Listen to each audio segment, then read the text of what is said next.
Assalamualaikum warahmatullahi wabarakatuh dan salam Malaysia Madani. Kembali lagi kita dalam siri Influencer at Japan, bincang-bincang set kita dengan tajuk kupasan yang lebih menarik.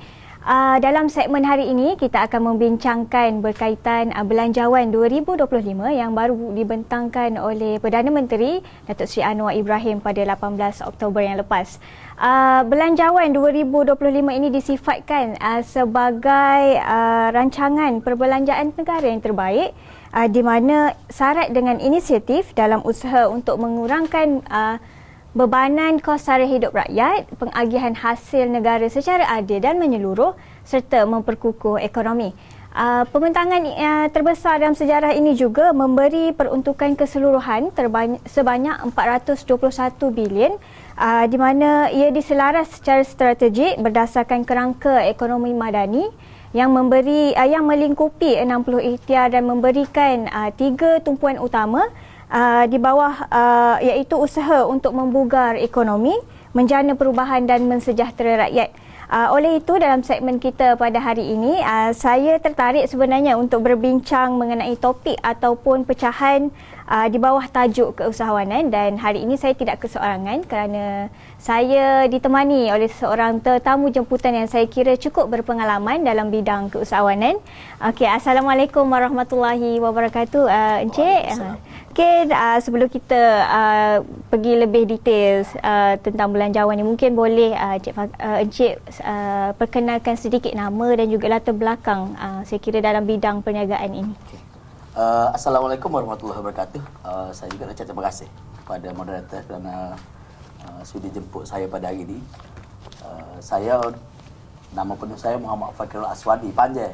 Tapi biasa saya bagi kebenaran lah kepada orang untuk panggil saya you sahaja. Jadi saya rasa agak tidak nampak mesra sikit lah. Jadi saya berasal daripada Kuala Lumpur, Kelantan. Dan dari bidang perniagaan ini tidaklah besar sangat, tapi adalah sedikit pengalaman yang orang panggil boleh menjana orang panggil perniagaan beruntung kecil-kecil. Tapi saya juga ada sedikit bisnes, tapi core bisnes saya adalah bahagian pertanian. Kita ada pembekalan, pembekalan bakar, kita ada penjualan produk hilir, kita ada kedai frozen, dan kita ada pelbagai panggil sumber-sumber yang asalnya daripada pertanian, dan kita hilirkan sumber tu untuk kita jadikan macam produk-produk, dipanggil produk hilir lah. Selain pada itu, kita juga ada syarikat perniagaan berkaitan dengan sewaan kenderaan. Selain daripada kita buat bidang pertanian, dia adalah sedikit bidang-bidang yang luar daripada pertanian. Itu saja. Okay, banyaklah involve keusahawan ni, maksudnya perniagaan tu bukan satu bentuk sahajalah, dia berbagai. Jadi untuk saya tertarik sebenarnya kalau kita nak cerita pasal belanjawan 2025 terlalu mendalam ni, kita bukanlah subject matter expert, tapi apa yang saya nak sentuh, belanjawan 2025 ni apa usahawan dapat. Jadi pertama mungkin Cik Fakirul atau you lah boleh terangkan sedikit bagaimana pecahan belanjawan 2025 ni, tahun ini menerusi di bawah bidang keusahawan ini berbeza dengan tahun-tahun lain, sebab dikatakan ni adalah peruntukan yang terbesar tahun ini. Saya nak ucap terima kasih juga lah kepada Yang Berhormat Perdana Menteri di atas pembentangan belanjawan pada 18 hari bulan Oktober lepas. Suka saya pun nak nak bagi pendahuluan sama seperti dia. Dia bagi pendahuluan, dia bagi satu potongan ayat Quran, ayat 22 surah Al-Baqarah. Saya nak baca sikit. Ayat ni berkenaan dengan semua dipanggil keseluruhan hidup kita dan pelaksanaan kita untuk kita majukan sesuatu bangsa dan negara. Kalau Allah Subhanahu Wa Taala fil Quranil Karim, a'udzubillahi minasyaitonir rajim, allazi ja'ala lakumul arda firasyan was samaa'a binaa'a wa anzala minas samaa'i ma'an fa akhraja bihi minats thamarati rizqan lakum wa la taj'alu lillahi andadan wa antum ta'lamun. Jadi berkaitan dengan ayat ni, Yang Muhammad Perdana Menteri pun dia merangkumi keseluruhan belanjawan itu berdasarkan akhirnya apa yang ada dalam ayat tadi, berkenaan dengan hamparan bumi, berkaitan dengan mencipta makanan-makanan, mencipta dunia ni bagaimana itu.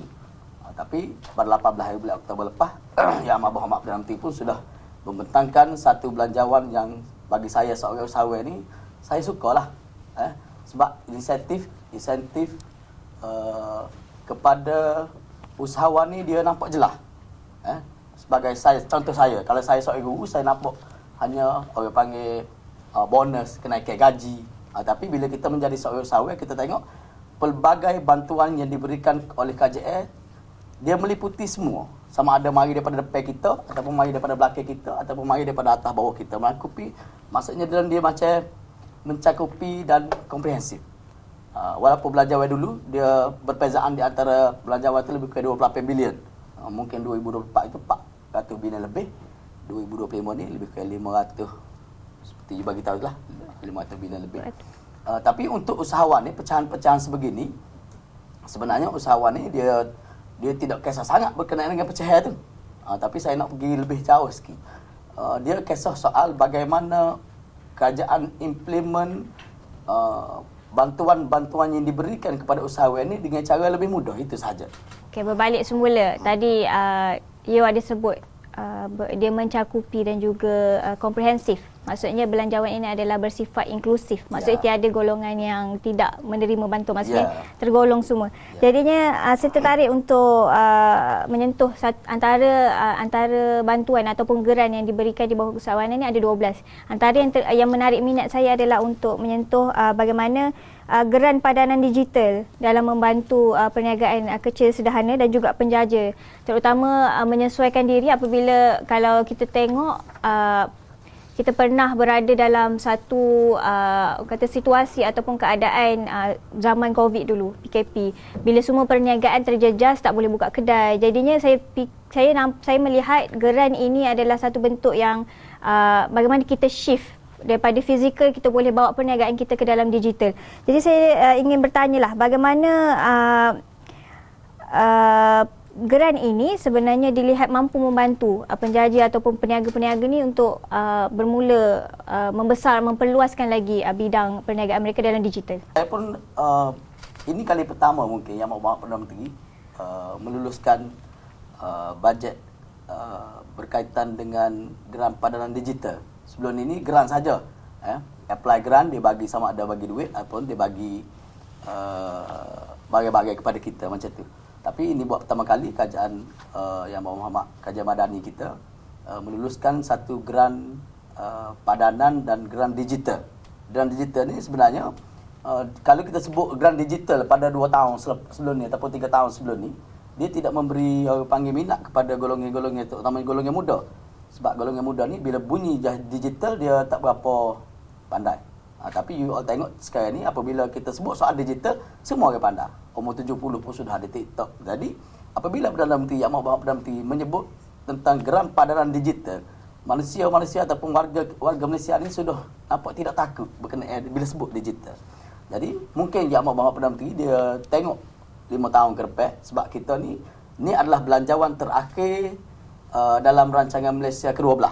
Maknanya selepas pandemik 2020 ni bermulalah rancangan Malaysia ke-13, yang mana mungkin Yang Amat Berhormat Perdana Menteri kena fikir panjang lagi dari soal digital. Okey.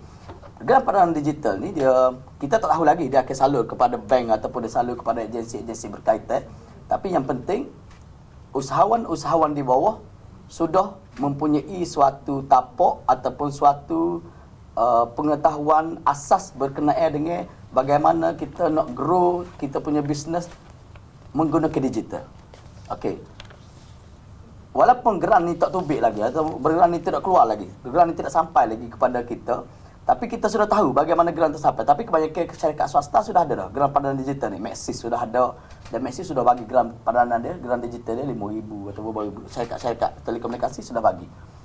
Kerajaan bagi geran padanan digital ni mungkin apply dengan cara yang mudah. Tapi geran ini dia boleh membantu usahawan-usahawan kita untuk kita mempromosikan ataupun mengeluarkan produk kita dan menjual dengan cara yang mudah. Kalau dulu kalau kita nak katalah kita nak buka satu bisnes, apa yang dalam kepala kita pertama sekali adalah kita kena fikir soal lokasi ataupun tempat kita nak buka bisnes tu. perlulah tepi jalan, perlulah berdekatan dengan orang ramai.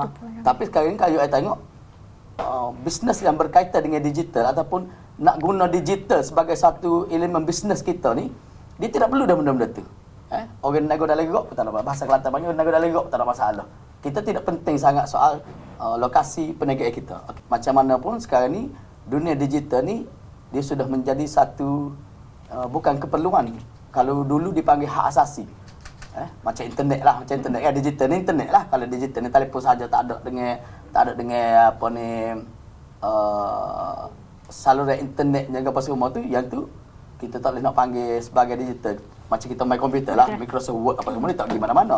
Tapi apabila kita ada platform, kita ada TikTok, kita ada Facebook, kita ada lain-lain benda-benda yang boleh memasarkan produk-produk kita kepada seluruh dunia. Jadi saya tak tahu berapa dia nak bagi dan cara bagaimana sebab ini kali pertama. Cuma grant ini yang pasti boleh membantu usahawan-usahawan kita untuk kita besarkan lagi produk kita selain daripada penerima grant ini memerlukan kemahiran dan asas pengetahuan. Jadi kalau kerajaan hanya bagi duit tapi dia tak bagi pengetahuan kepada kita bagaimana nak urus duit, bagaimana nak urus perniagaan kita, itu sudah menjadi macam tidak sempurna. Okay? Tapi kalau dia bagi duit, dia bagi kemahiran, bagi latihan, bagi dipanggil latihan lah, contoh latihan kepada kita agar suatu bisnes yang kita buat tu kita lebih memahami bagaimana kita nak pasarkan. Sebab bisnes ni kalau kita hanya buat produk tapi kita tak pandai nak promosi, kita tak pandai nak pasarkan produk kita, dunia learning tak jadi. Sebab tu dunia learning kita tak perlu ada produk pun kita nak nego. Sebab tu you tengok dalam TikTok kan, affiliate apa semua dia tak ada produk pun. Okay. Tapi kemahiran untuk dia memasarkan produk, sama ada produk dia ataupun produk kita, itu kerajaan kena tekankan supaya semua penerima grant ini menerima grant dengan cara dia ada pengetahuan dan latihan yang sempurna. Begitu. Cuma bila bercakap pasal macam mana tadi kerajaan sepatutnya sediakan dari segi latihan. Jadi saya nak bertanya, apakah cabaran utamalah bagi usahawan sendiri dan juga mungkin cabaran macam mana untuk membantu mereka untuk go. Mungkin macam usahawan ni ada keinginan tapi itulah kekangan-kekangan seperti tiada latihan yang mencukupi ataupun ilmu-ilmu berkaitan pendigitalan ni. Mungkin boleh sebagai business owner sendiri macam mana mungkin boleh relate dengan pengalaman Yo sebelum ni, bagaimana nak shift from physical to digital punya sebenarnya business. Dia kalau ikut dari sudut cabaran memang terutamanya kita Bumi Putera lah. Bumi Putera ni kalau orang sebelah rumah nak nego, dia nak nego retek. Tapi tak tahu nak nego apa pun. Orang sebelah rumah nak nego kuih, dia pun mula nak buat kuih. Orang sebelah rumah nak nego baju, dia pun nak nego baju. Tapi pengetahuan dia tak ada. Jadi cabaran paling besar seorang usahawan ni ialah dia perlu menguasai produk dan menguasai ilmu yang bisnes dia nak buat. Katalah saya seorang peternak kambing. Sebelum saya menternak kambing ni, saya sudah mempunyai pengalaman daripada kambing tu beranak sehingga kita boleh pasarkan kambing tu. Cabarannya besar, cabarannya. Saya kena bagi makan masa mana, saya kena bagi obat tempohnya bila, saya kena kenal kambing tu lagu mana. Sehingga akhir sekali bila saya naik satu kandang saya boleh cek kambing tu dia remeh ke tak remeh. Saya boleh tahu. Nak ayat pengesuaian dari sudut ilmu. Maknanya lah ni, kita nak buat bisnes tak ada masalah. Tapi cabaran paling besar ialah kita tak tahu pun sebenarnya bisnes kita tu boleh kita kuasai dan macam mana kita nak dapat untung. Sebenarnya berniagaan ni very simple. Beli, jual. Beli harga RM1, jual harga RM2. Itu dipanggil perniagaan. Tapi kalau awak beli harga RM1, awak jual harga 5%, itu bukan perniagaan. Itu tak tahu ke saya nak panggil bahasa apa. Tak. Jadi bisnes ni simple saja. Beli harga 5%, jual harga 6%. Itu bisnes. Mana 1% itu itulah perniagaan. Jadi sekarang ni dalam soal kita nak produk apa semua, produk yang saya bagi tahu tadi dari sudut kita mengeluarkan produk dan kita nak jual dan kita boleh untung. Betul. Tapi kita kena kuasai sebab apabila orang tanya kita, bisnes kita, you naik kambing. Saya nak kambing jenis ni. Contoh, saya tak boleh bagi tahu. Sebab tu kadang-kadang dalam satu bisnes yang kalau kita sebut IKS dulu. Sekarang ni mungkin disebut PMKS ke? PMKS. PMKS. Dulu disebut IKS, dan disebut PMKS. Industri sebegini, kalau awak pergi jumpa CEO dia ataupun awak pergi jumpa pemilik syarikat ni, memang pemilik tu dia mengetahui jelas-jelasnya bisnes dia. Sebab dia sendiri tu. Melainkan awak guna tengok kalau bisnes hok berbilion tu, dia hanya pandai masuk meeting, buat keputusan dasar saja, tapi bila kita tanya produk. Contohlah, kalau misalnya kata awak nak tanya token besar dia berkenaan dengan Milo. Dia tak boleh bagi tahu pun Milo gapo, tak boleh bagi tahu. Tapi dasar dia, bisnes dia nak duit itu tak ada masalah. Tapi kalau awak turun ke bawah lagi, produk IKS yang orang panggil peringkat ke bawah, peniaga yang kecil-kecil lah, hanya peniaga itu tidak bergantung kepada networking. Peniaga itu hanya bergantung kepada orang mari sahaja. Peniaga itu bergantung kepada kampung itu saja, suatu tempat saja. Yang ni kalau awak tengok, seorang pengusaha itu perlu mengetahui kemahiran dia, ilmu tentang produk dia sendiri. Itu yang pertama. Yang kedua, cabaran terbesar ialah kos. Bila sebut kita nak nego tak nak modal. Saya nak nego tapi tak nak modal. Tapi bila kita nak modal tak kerti pula nak nego. Itu masalah. Awak kena faham ni. Bila awak tunjuk kau bidang bisnes kan. Kadang-kadang bila orang jumpa kita, nak nego tapi saya nak berniaga tapi tak ada modal. Okey. Let's say kata satu bank kata, okey saya bagi modal kau. Dia tak pandai pula nak nego. Hak tu dah sudut ilmu, tapi dah sudut kos. Kos ini sekarang ni kita bukan dia memukir. Betul, kos ni naik. Dia marilah kajian mana-mana pun, dia tak akan jadi turun dah. Dia akan naik sedikit. Mungkin naik tu sebab permintaan. Mungkin naik tu sebab bekalan tak cukup. Tapi kos ni yang menyebabkan seorang peniaga itu dia memikir banyak kali dia nak nego. Contohnya saya nak buat kek. Dulu kek ni mungkin kos dia 230 riyal ya. Lah ni kek tu mungkin harga dia pun sudah 50-60. Modal bahan mentah sahaja. Lepas tu buat kek, jadi kek. Lepas tu nak pasar pula. Nak pasar tu kena ada ilmu lain. Itu yang kedua. Dari sudut kos. Dari sudut yang ketiga, kita tak cukup latihan. Sebagai kita tahu tak adalah. Latihan kita tak cukup. Kalau awak grow turun ke bawah, awak jumpa seorang peniaga nasi lemak. Awak tanya dia, awak pernah masuk ke tak? Kursus gapo-gapo. Tak pernah. Sebab bila awak terjun ke bidang usahawan ni, dia satu perkara yang awak kena ada selain daripada orang kerja dengan. Mana perbezaan dia antara token dengan koli adalah dia panggil semangat. Dia panggil macam mana? Semangat dalam diri kita. Sebab dia akan sampai satu masa kita, seperti saya bagi tahu tadi kan, dia macam lemah. Saya malah nak nego hari ni. Saya malah. Sebab tu kalau awak tengok orang-orang hok bisnes dia besar, dia rela bayar 2,000, 3,000 untuk dia masuk top ataupun kerusuh yang menimbulkan semangat dia balik. Sebab tu orang bisnes ni, dia kena ada sign dengan di kalangan orang-orang berniaga juga. Macam saya sendiri, personal saya bagi tahu. Saya tiap-tiap minggu, saya akan ada, bukan perjumpaan, saya panggil saya di kalangan saya baik saya, orang nego. Dan kita duduk satu petang, biasanya di kawasan Kota Baru lah, cari kedai-kedai sejuk sikit. Dan kita buat soal perniagaan kita ya. You lagu mana, demo lagu mana, kawan lagu mana. Tapi bila kita balik, kita akan mari satu semangat baru untuk kita nak grow balik. Kita nak kuat balik ataupun kita nak kemah balik bisnes kita. Lepas tu kita hotspot saya bagi tahu dah ketidakpastian tentang bisnes kita. Kita tak tahu bisnes kita ni sampai bila orang boleh beli. Kita waktu beli kepuk, mungkin kita waktu beli kek. Lah ni semua kalau awak pergi di food festival semua makanan-makanan hok bukan western tapi makanan baru dah. Hok sebut perkataan cheese ni 2 tahun ni cheese ni. Kalau awak pergi 5 tahun lepas sebelum ni tak pernah sebut perkataan cheese. Kan? Habis cheese. Sampai akhir sekali awak jalan tepi jalan tengok etok pada cheese. Kita tak boleh nak bayar lah ni lagu mana. Tapi ketidaktentuan pasaran ni menyebabkan orang panggil kita tak pasti produk kita ni sampai bila boleh orang panggil boleh bertahan. Kita tak nak bagi tahu. Jadi kita perlu satu ilmu, suatu pendedahan bagaimana kita nak buat inovasi baru berkenaan dengan produk. Sebab etok ni. Dulu kita jual etok, lepas tu dia jual etok. Salah, kan? Inovasi baru dia tukar. Lo ni ada etok apa ni tom yum, ada etok cheese. Macam-macam etok ada. Itu inovasi baru yang orang panggil dia ikut kehendak pelanggan-pelanggan. Begitu. Okey, mungkin sikitlah kita nak sentuh bagaimana geran padanan digital ni. Macam mana tadilah kekangan apa semua tu dia memberi orang kata jangka panjang, macam mana dilihat memberi terhadap ekosistem perniagaan ni, bagaimana dia punya impact kepada, maksudnya impact jangka panjang lah kepada business owner, especially yang baru nak start ataupun peniaga kecil lah terutamanya. dia impak dia apabila geran padanan diberi kepada usahawan-usahawan yang tepat. Awak kena faham juga. Ada setengah geran ni dibagi kepada usahawan yang tidak tepat. Tidak tepat ni maksudnya dia tidak orang itu menggunakan sepenuhnya geran tu. Geran ni boleh pohon. Kadang-kadang dia cukup maklumat SSM dia ada, statement bank dia ada. Lepas tu dia mikir dia nak nego gapo. Dia tak nego pun. Kalau misalnya kata kita minta, kita apalah kita nak buat lawatan untuk nak pergi tengok. You kata you kedakit. Kedakit pun dia bagi kedakit sign dia.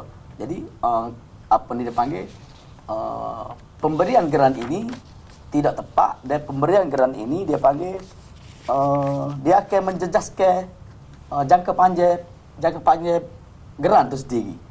Tapi geran ni apabila kita bagi dengan cara betul, dia akan menimbulkan banyak perkara. Daya saing yang molek, dia panggil sistem keuangan kita berkukuh. Kita akan memujukkan usahawan-usahawan lebih ramai. Sebenarnya faedah geran itu sendiri, dia akan menimbulkan persaingan yang sihat di antara kita. Jual kuih. Kalau kita bagi geran kepada 1,000 orang jual kuih di Kelantan, maka kita ada 1,000 orang yang berdaya saing dan 1,000 orang saingnya kita. Jadi kita kena pandai makna kita nak letakkan diri kita dalam satu dunia perniagaan ni, memang at least kita kena ada seni yang tersendiri, dan geran yang diberi ini perlulah dia bukan kena bagi sokmo. Sebab geran ni kita bagi sekali sekali, tapi geran ni dia boleh orang panggil mewujudkan satu ekosistem bisnes yang molek. Dia akan jadi persaingan sihat. Dia akan jadi menimbulkan mewujudkan usahawan-usahawan semakin ramai.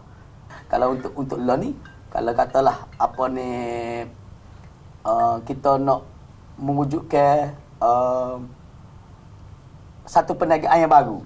Nak mewujudkan satu perniagaan baru tu, dia ya tahu supaya saya sebut sebelum ni lah, maknanya untuk mengekalkan geran ini jadi jangka panjang, kita perlulah orang panggil mewujudkan usahawan-usahawan, dan usahawan-usahawan ni akan banyak semakin hari semakin banyak, dan kerajaan dia tak boleh nak tolong setakat tu.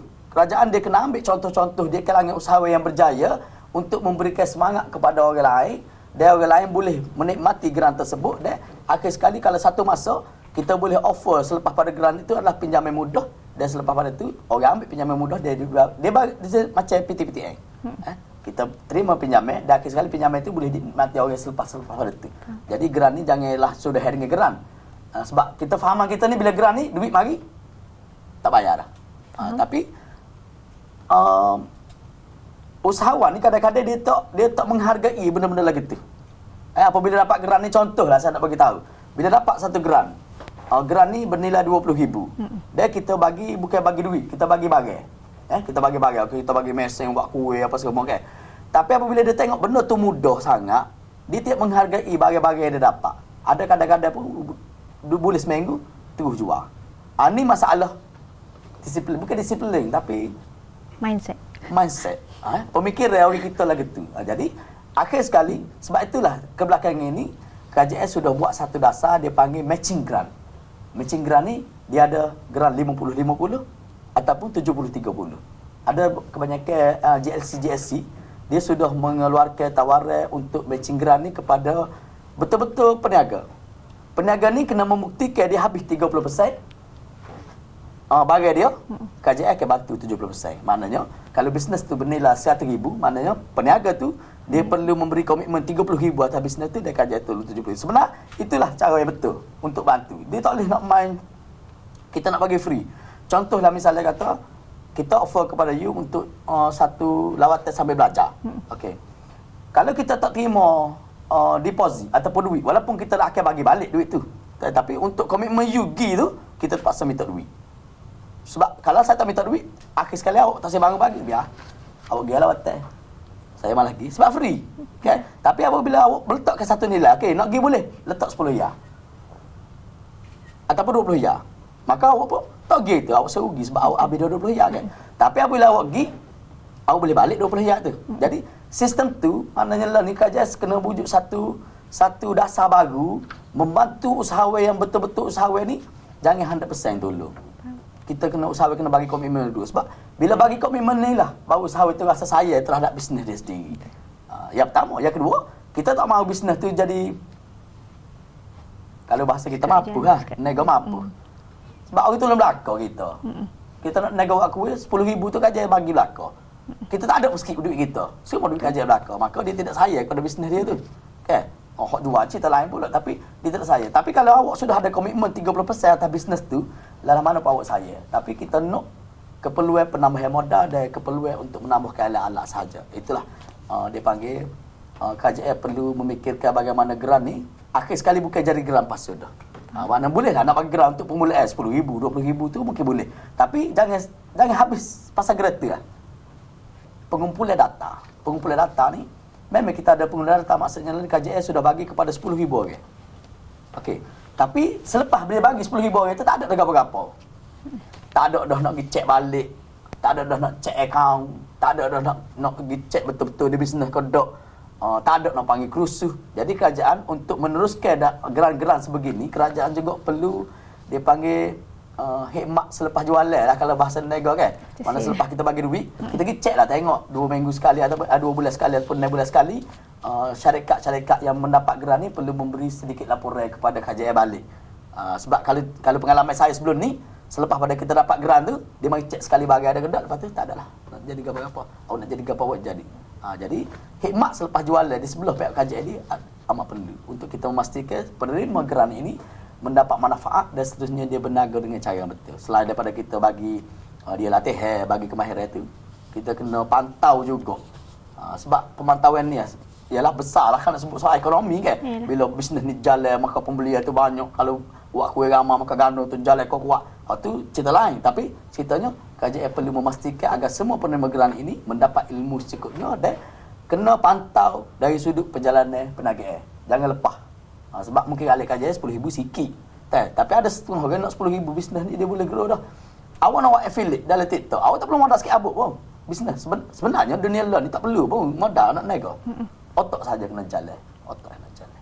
Saya setuju sebenarnya, saya melihat macam bila kerajaan sediakan geran ni tak naklah nampak macam seolah-olah bahagi saja tapi tak ada orang kata macam return balik kepada kerajaan lah dia panggil.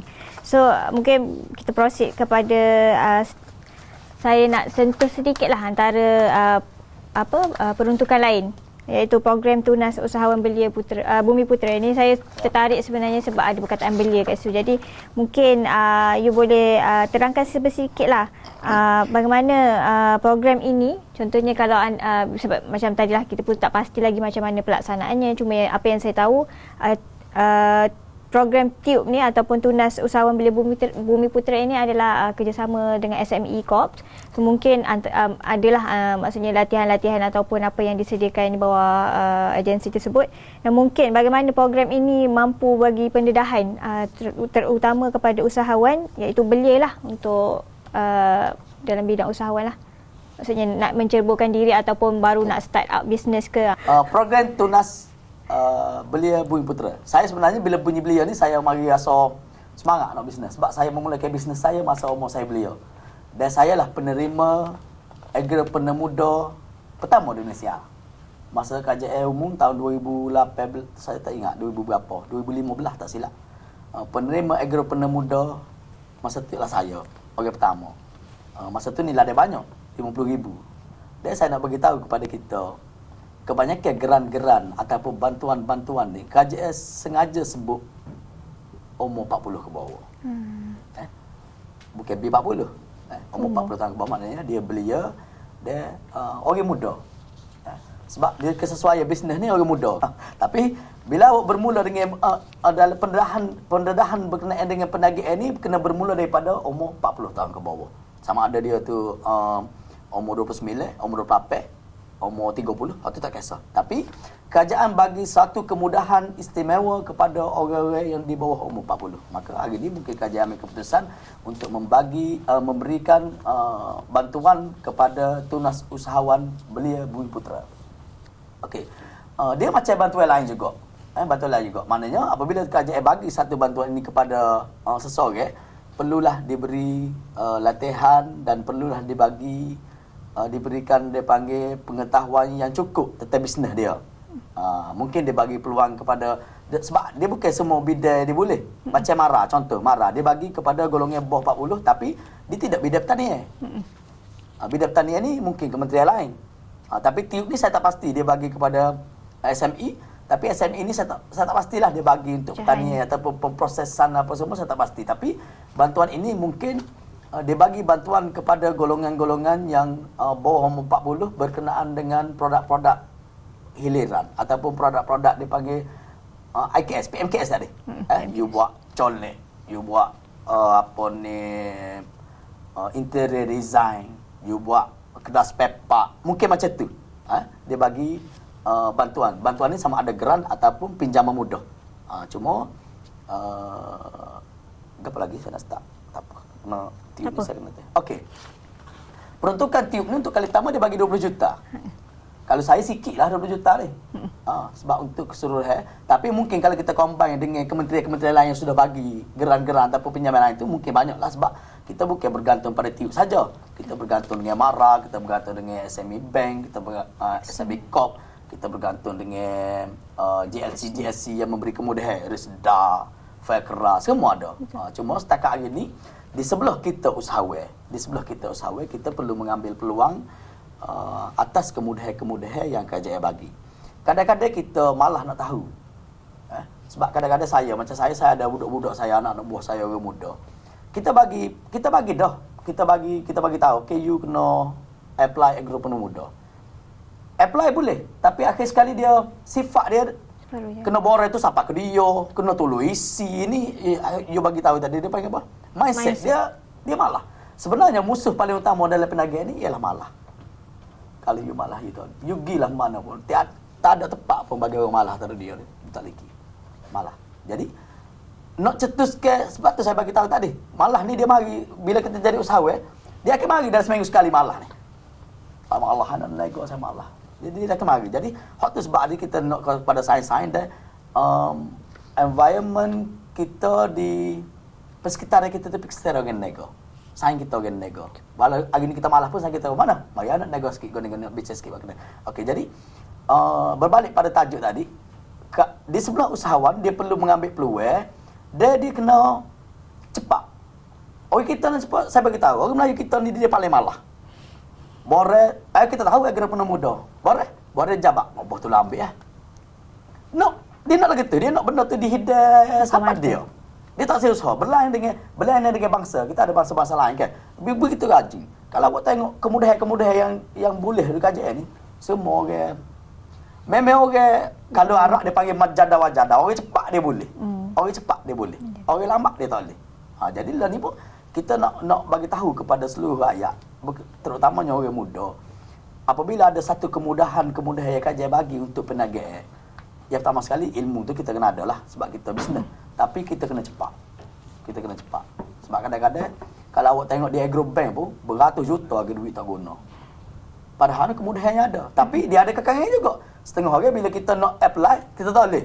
Sebab lah ni kalau awak tengok perangkat air pun, umur bawah pada 40 ni berapa ratus ribu orang bankrupt ada dah. Sebab disajikan dengan hutang-hutang. Umur 25, umur 18 tu boleh berhutang dah. Boleh berhutang telefon, boleh berhutang beli motor, boleh berhutang gotu, boleh berhutang gun ni kan. Menyebabkan apabila dia nak mulakan bisnes, dia ada kekangan-kekangan yang menyebabkan dia tidak mendapat bantuan-bantuan itu. Jadi saya nak seru juga kepada pengusaha-pengusaha berkenaan dengan tiup ni, walaupun dia sedikit hanya 20 juta, tapi kerajaan kena bagi penerangan sebegitu baik dan orang kita pun kena mengambil peluang untuk kita gebuk lah sebab mungkin ada pinjaman. Sebenarnya untuk orang bisnes, pinjaman ni dia tidak menjadi masalah untuk bayar kalau betul-betul dia bisnes.